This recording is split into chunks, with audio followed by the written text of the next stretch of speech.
for us.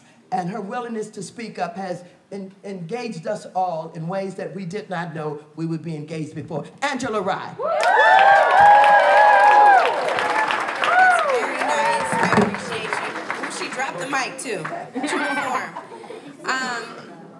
So I would love to chat with you all about me, but that's not really why I'm here. Congresswoman Waters will tell you to do something, and she says she thanks me for rearranging my schedule. I don't know if y'all haven't met who you call Auntie. I call her Queen, but you do what she says. You can ask questions later, and that's what I did on the way to the other. What we doing? So I'm just thrilled to be here with you all for such an important time, but I want to make sure the millennial comrades in the room understand. I say this often. Congresswoman Waters is not new to this, she's true to this. All right. Right? Before there were social media and GIFs, and some of y'all call them GIFs, I understand, and memes, and t-shirts that you could put her face on peering over the glasses, right? Before all of that, she was doing this work, whether it's South African divestment, or working with single mothers to ensure they had the resources they needed, or the King Drew Trauma Center, trying to keep that open. There's things after thing after thing. Some of the things that you don't hear about today, right? I'm not talking about the moments that go viral. I'm talking about the moments where she's just talking one-on-one to a constituent, right? Showing us what public service is really about, taking on Steve Mnuchin and reclaiming her time. That was a viral moment, but she has to do it all of the time.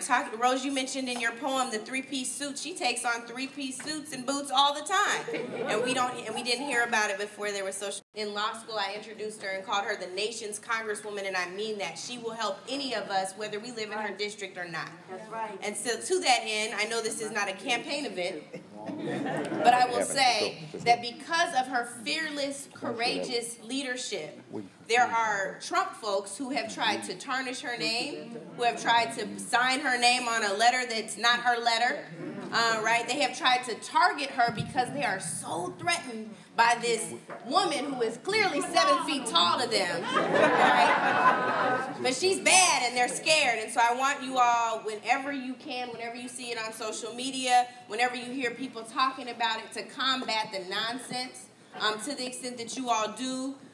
Write checks. Sorry, Rose, if I'm going to get in trouble, but blame it on me, not you. If you write checks, make sure you write her a check, a campaign contribution. If you don't do that, make sure that you're sharing and spreading the word. We need advocates like Congresswoman Waters. Make sure that you're supporting. Now, that said, I just want to ground us a little bit in this moment.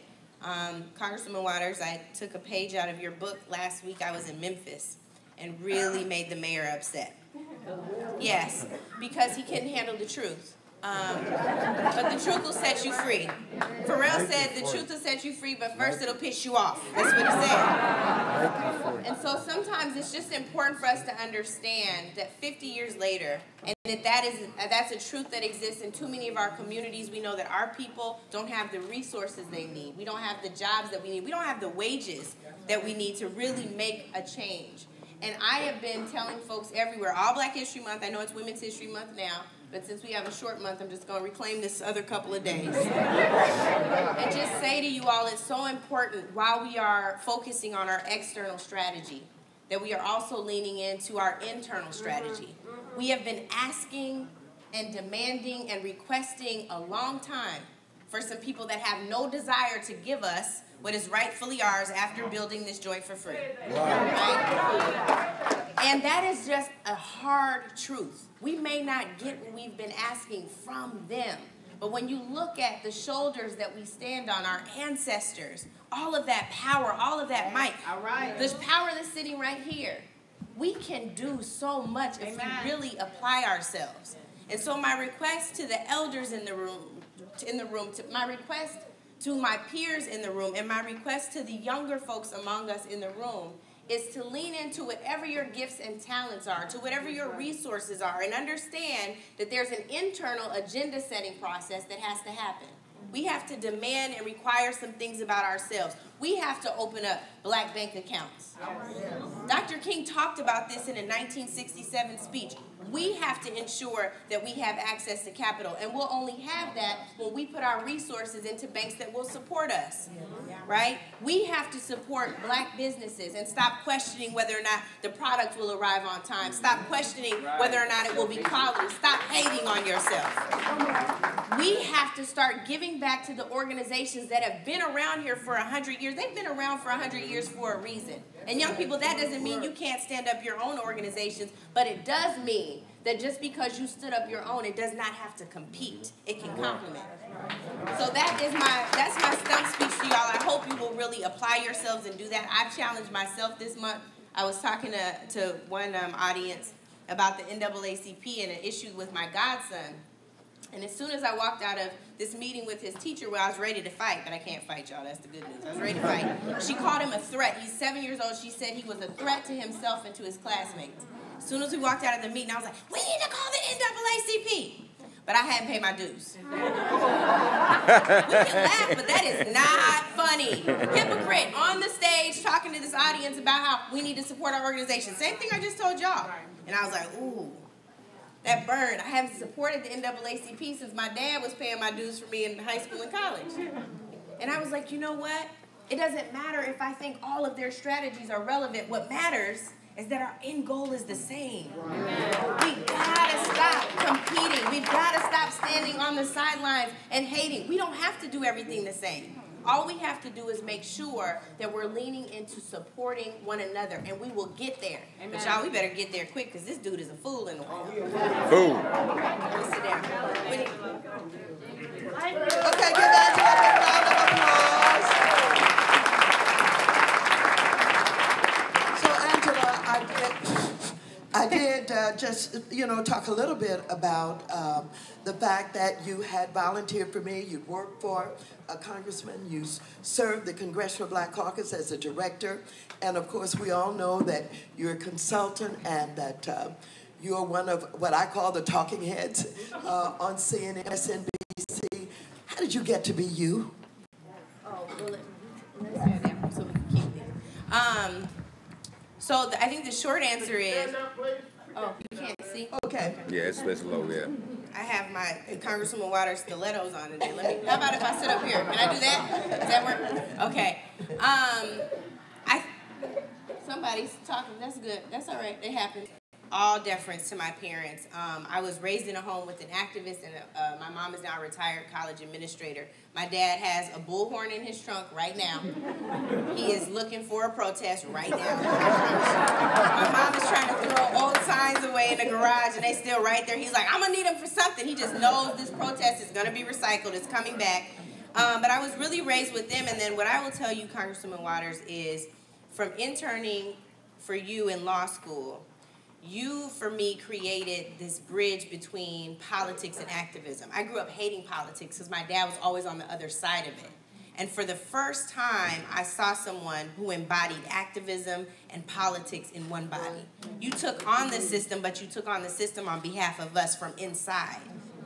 And I loved that. I was like, oh, wait, these things can coexist. They may not peacefully coexist, but they coexist. And so that's what I love about your advocacy, because you've blended agitation with advocacy and activism and fearlessness, right? Which is what we need, I think, now more than ever. I think a lot of folks didn't understand what you were doing. Maybe they were just starting to pay attention when Barack Obama was president, or before that with George Bush. Like, she's always taking everybody on, y'all. They got to come a little bit further so that we can really have progress. And so I think that's really where I learned that they can work together. And so even when I've been afraid, you've still been courageous. And you are smiling because you could probably think of a bunch of moments. I'm going to tell y'all one. We were in Detroit. She's laughing at me. For the CBC. Detroit. All right, Detroit. All right, Detroit. There's a lot of Detroit folks in here. Well, I'm about to embarrass myself, but it's going to sound great for Congresswoman Waters. We were in Detroit. We were doing a jobs initiative. Congresswoman Waters was chairing this initiative for us. She was my elbows for the CBC. I told y'all she's not afraid of anyone.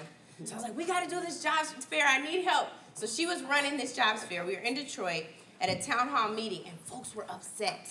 And they had a right to be. They wanted jobs. They wanted wages. They wanted opportunity.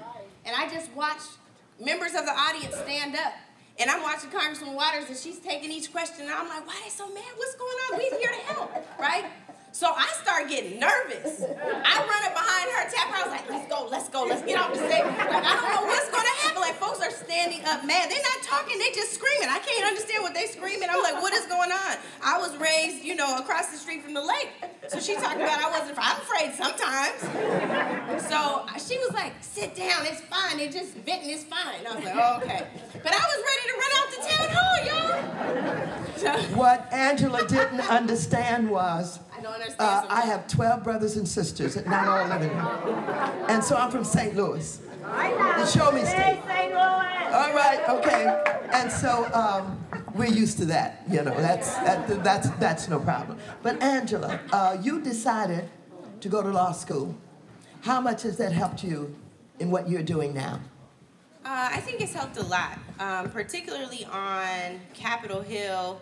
I think having a legal background helps you to negotiate legislative language that will become law, right?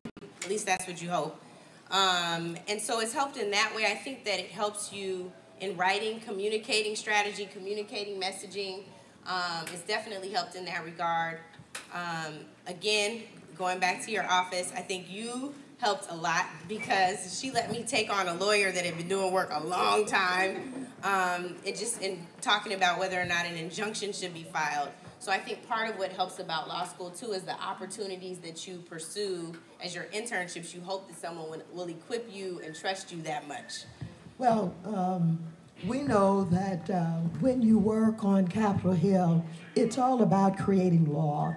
And it's about being able to write amendments and all of that. So I understand that going to law school helps. We have a lot of other people who may want to go into, maybe get an MBA, or they're just housing, whatever. Can you help us to understand it doesn't matter where you are? You have something to contribute, and you can take what you have learned and turn that certainly into a kind of activism, no matter how you decide to do it. Help us understand that. I think that because I was raised by an activist, I've said I'm not an activist, I'm an advocate. I went to law school to be an advocate. And I shunned that term for so long. And then the first step to me accepting activism was when Trayvon Martin was killed. Yeah. By George Zimmerman, and you saw electronic activists pop up, and that's not shade, that's honest. Like, we needed that connection because I think so many of us felt isolated and alone watching this happen. But Black Lives Matter, the hashtag was created right after Trayvon Martin was killed for us to validate ourselves. Dr. King called that shedding the shameful cloak of nobodiness. It's the same concept. I am somebody is the same concept. It's like, I am here, see me. I am a man from the sanitation worker strike, same concept. And so for me, I started embracing a little bit then, and then I decided that it shouldn't just be in my mind that I'm an activist. When Donald Trump was elected, I thought it was incumbent upon all of us. Not from a political standpoint, not from a partisan standpoint, but just for human decency, right?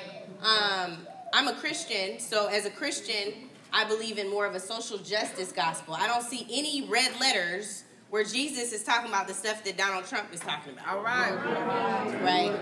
I just haven't seen it, and so I believe that me letting my little light shine is activism right now. And one of the same Congresswoman Waters, this